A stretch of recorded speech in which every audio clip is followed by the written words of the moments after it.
Tobias Harris, who's his daddy and what does he do?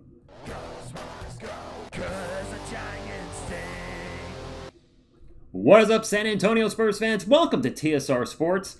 So, the big news yesterday is the Spurs signed Tobias Harris, 2 years, $31 million, and reactions are mixed. So, who is he and what does he bring to the San Antonio Spurs?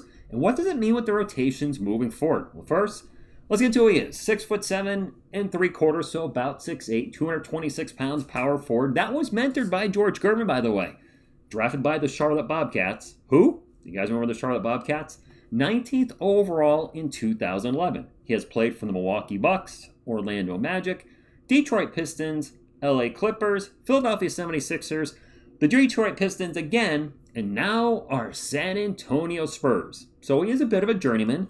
Let's take a look at his stats last year with the Detroit Pistons. He played 63 games, about 28 minutes, 13 points, 5 boards, 2.5 assists, and he shot 47, 37, 87.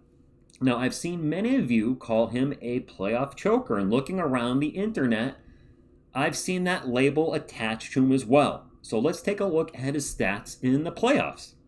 81 games in his career, 37 minutes, 17 points, 8 boards, so the boards are up, 2.5 assists, and splits of 46, 34, 86. So not a huge drop-off there. The playoffs are going to be tougher, right? You're going to be playing the best teams in the NBA, so you're not going to put up those good stats that you may normally do against worse teams, such as the Charlotte Bobcats. All right. If we look at this year's playoff, though, let's isolate this year's playoffs. What are you doing for me now?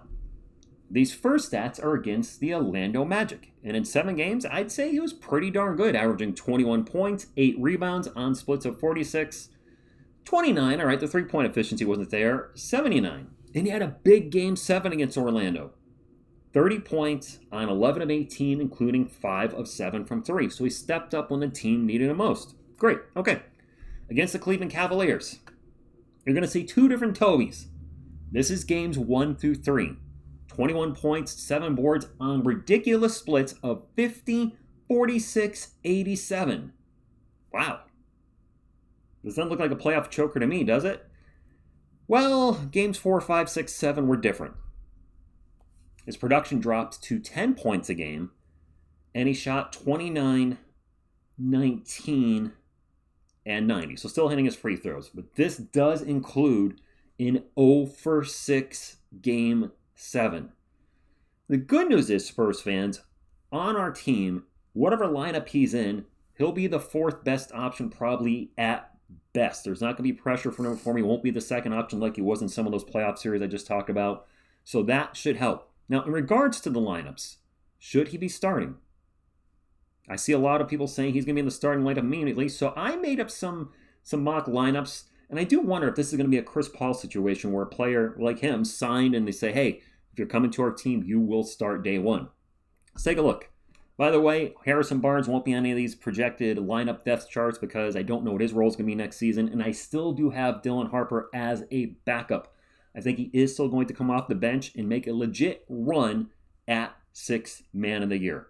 I do have Terrace Reed on here, by the way, because I do think he's going to compete with Luke Kornet 4 minutes even in his rookie year. So my projected lineup is Wemby, Harris, Vassell, Castle, and Fox. Pretty much what we had in our NBA Finals run. You're switching Champagnie out for Harris.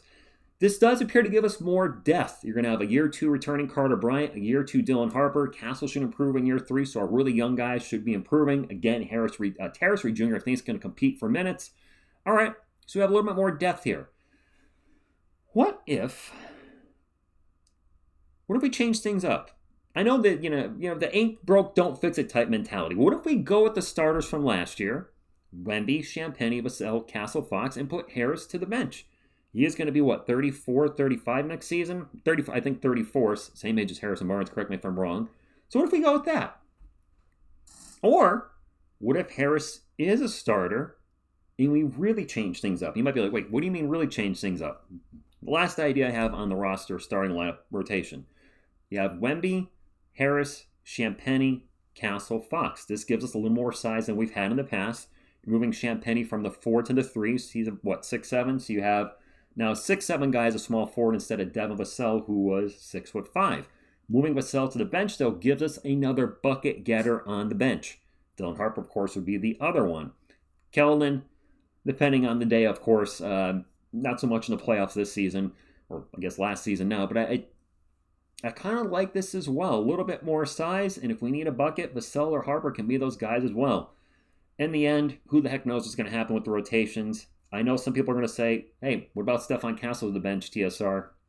I'd be really shocked to move Steph to the bench at this point. They're clearly putting a lot of effort into him in being not only just a starter, but the primary ball handler, which I think duties will get split once Dylan Harper becomes a starter. But there's been so much time invested, and we've seen improvement from year 1 to year 2.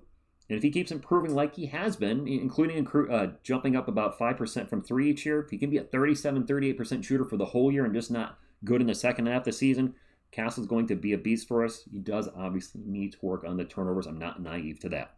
All right, let's start wrapping things up. Spurs use their mid-level exception to get a vet with some size that can shoot threes. But I do see a lot of people saying he's a traffic cone on defense. Did we, and this is my question to you guys, is that I haven't followed Tobias Harris, haven't followed his career from day one to just recently. I know who he is, and I've seen him play, but I'm certainly not an expert when it comes to Tobias Harris. But is he a bigger, better rebounding version of Harrison Barnes? I know many of you wanted John Collins or Rui Hachimura. That did not happen. And one thing we have to remember, I think, and I get caught up in this too, is sure, we all say, hey, let's sign that guy. Let's sign that guy. And in theory, that sounds great. But it's a two-way street there. Sure, the Spurs may want the player, but the player also, A, has to come here. The Spurs got to be willing to give them the contract length they want, but we also have to have the money available. We're skirting right now on the first apron. It's like right there. I think we're actually, correct me if I'm wrong, we're going to go a little bit over with 2 roster spots available, even if we take 2 guys on the, does mid-level exception not go against you on the apron? Or not the mid-level, the other one. The second one that's like $5 million. If that doesn't, then we can sign one more guy for the vet minimum and be right at that first apron, which the Spurs and any team generally do not want to go over. As far as our depth, it's improved, but was this the right move or the wrong move? Finally getting to what's on the thumbnail. Was it the right move or the wrong move? That obviously is to be determined. I don't want to jump the gun and say this was a great move and it makes the Spurs an instant champion because we got Tobias Harris, said nobody, actually. Or I don't want to be on the other side of that fence. This was horrible. Brian right is Brian wrong. He sucks, blah, blah, blah. Fire everybody, all that stuff. It's going to be determined. And I don't want you to think that's a cop-out in answering this. It's to be determined because he's new to this team. We don't know what his fit's going to be. We don't know what his role is going to be. So I don't want to jump to all sorts of kind of conclusions and assumptions. My only concern with somebody like Tobias Harris is we get into a Kelly Olynyk situation. What I mean by that is Kelly was good the year before he came to the Spurs with, I think there was the Wizards. And then he came to us and had nothing. Harrison Barnes last year was good at the start of the season, right at the NBA Cup. Fell off a cliff, never got it back in the playoffs. That's my big concern with aging vets, and we've struck out on quite a few aging vets recently. Kelly Olynyk and Mason Plumlee recently come to mind. Didn't expect much to Plumlee, but Olynyk is really the example, a $13.5 million player that literally gave us nothing but some headband action and bought some suits for the guys. So that is my biggest concern as Harris comes here, and whatever he was able to contribute to the Pistons the last few years, all of a sudden he's got nothing left in the tank. So that's all I got. Drop a comment down below. Your thoughts on this move. Do you like it? Do you hate it? Are you kind of in between? Are you with me? I'm not going to come into any conclusions until we see him play. Appreciate y'all for tuning in. Hit the thumbs up if you enjoyed the video and want to help support the channel. And subscribe to become part of our awesome Spurs community. And that's all I got. Thank you, and as always, go Spurs go!